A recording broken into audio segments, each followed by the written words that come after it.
was I even talking about? This video is so chaotic.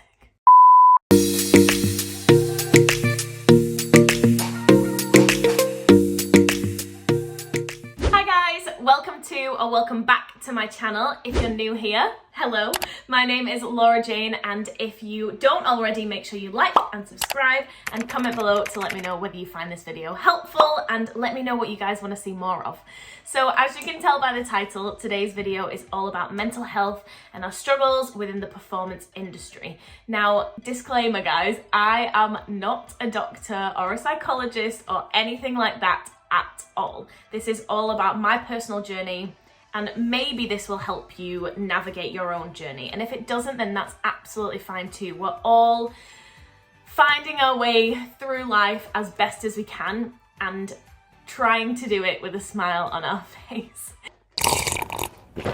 First things first, when I talk about mental health, I like to talk about it in a positive, open and honest way, because I feel like mental health should be just as normal to talk about as our overall body health. We all have ups and downs within our mental health, just like we do with our bodies. So if I wake up in the morning and I have a bit of a niggle in my back, I can openly say to anybody around me, oh, my back's a bit sore today. And I think that the same thing should be put up on our mental health too. So if I wake up, I might feel today's gonna be a bit of a tough day to find the joy in the things around me. That should be something that I can openly say. If somebody asks me how I am and I'm not feeling fine, I shouldn't have to lie and say I'm fine when I'm not. So I believe that the more open we are, the more honest we are, the more we normalize talking about when we don't feel okay, the easier it will be for us all to navigate our way through life and feel okay about not feeling okay. So I thought I'd talk a little bit about my own journey, my own life, the things that I've gone through and how I cope with those things, and how I help myself on a daily basis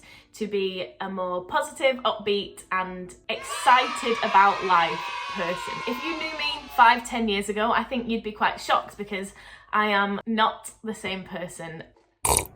I actually have decaf coffee because I really struggle with anxiety, and having caffeinated coffee gives me hella anxiety. Also, obviously not sponsored because I'm not famous. I'm gonna give you a very quick description is not the word that I was looking for, but that's the word we're going for right now. I'm gonna give you a super quick description of my life and now why I'm such a different person today. Also guys, side note, I like to overshare. So even as a child, I was curious and I always felt like I didn't really fit in very well. I have always loved science and space and the universe and spirituality and all of those things. So as a 6, 7, 8-year-old, it was kind of tough. As a child that young, you don't understand infinity, but I started to grasp what infinite time and space meant. So even as a child, I would Google statistics of what the risks were for me to get run over or get sick, all these crazy things that you wouldn't think a child would even think about,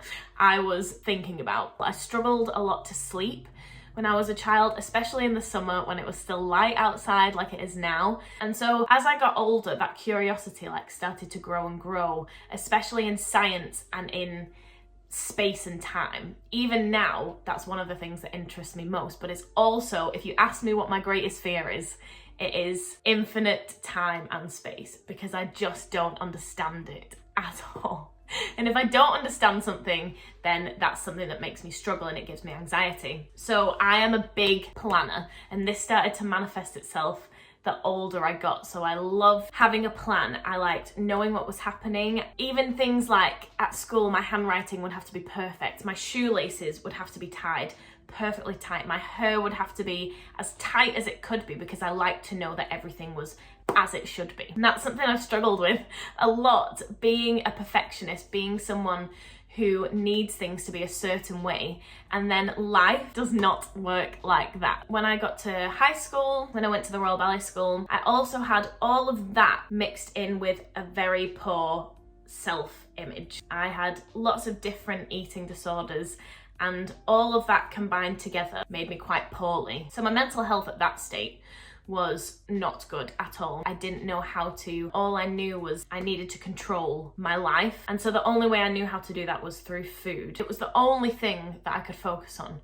was food, and I used it as a reward and a punishment system. If I didn't eat for 3 days, then I would reward myself by eating. In the environment that I was in, it wasn't really picked up on very well. We were at ballet school and everybody was tiny. It wasn't until I was maybe 14 that it was picked up on, and I was given help, which was amazing that I was given that help. When I talk about this, guys, mental health is always a curve. Even though I was struggling and I was going through these things, I also had this other side that was super happy.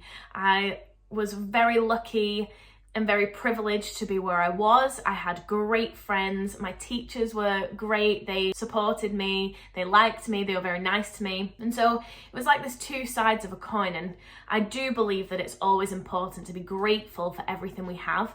But I also believe that it's really important to acknowledge when you're finding things difficult. And the two are not mutually exclusive. You can acknowledge the things that you wish were better, and you can at the same time be grateful for the things that you have.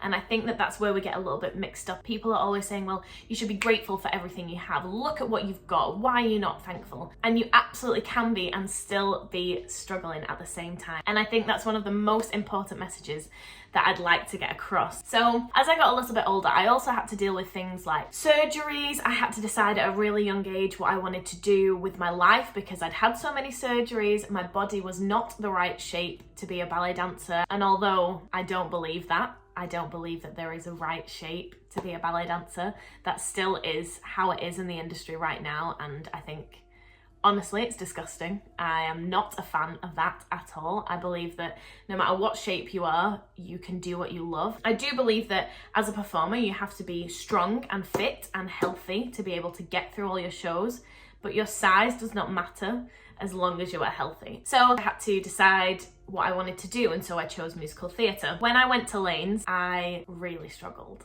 This was when I was 15 years old. I was finding myself, I was away from home. At White Lodge, I obviously had all of the house mothers and that support system. At Lane, it was not like that at all. You fend for yourself when you go to a college like that. I was also struggling with my own self-worth, and I was very judgmental, and I compared myself a lot to people around me. I would love to say that I've always been the most amazing person in the world and I'm kind and generous, but I don't think that that part of my life I was. I always wanted to be the best, but was never willing to accept when other people were amazing. I felt that I had to constantly compare myself, and if somebody was good, that took away how good I was. And I can't tell you, that was 10 years ago now, and the difference in my life and how I see the world, I think celebrating other people's success is one of the best and most important things you can do in life. And so it's hard for me to talk about that person that I was, because I wish that I had known the things that I do now sooner. So going through all of that led me to